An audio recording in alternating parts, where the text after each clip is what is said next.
अभी आप सुन रहे हो डीजे कमलेश पुलिया को।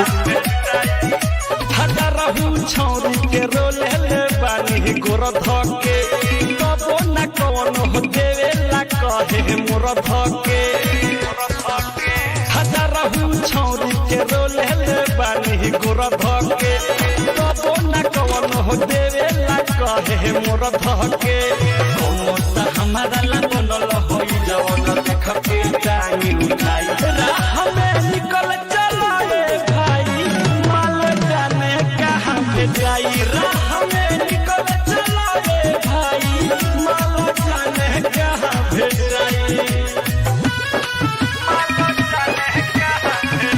अभी आप सुन रहे हो डीजे कमलेश पुलिया को।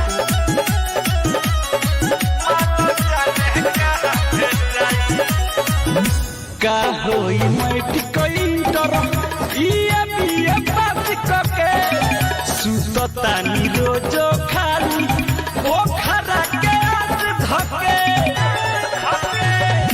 का होई मैटी कोइंटर इए बिए पास कके सुततानी रोजो खाली पोखरा के आस धके जहिया खोलो बहुत सपना है वही दिन पूरा हो जाए राह में निकल चला रे भाई माल जाने कहां पे जाई राह में निकल चला रे भाई माल जाने कहां पे जाई।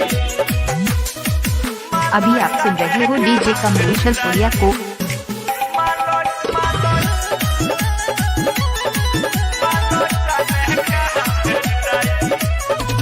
30 साल के भेनी लागे मर जाइब ना जसे काहे सब भागे है छौरी राइटर चंदन राजसे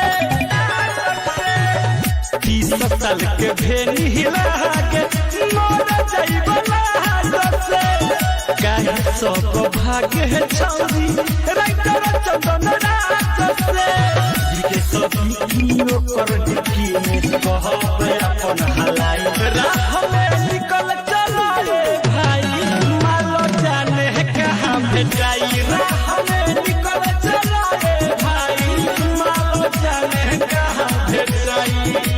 अभी आप सुन रहे हो डीजे कमलेश पुलिया को।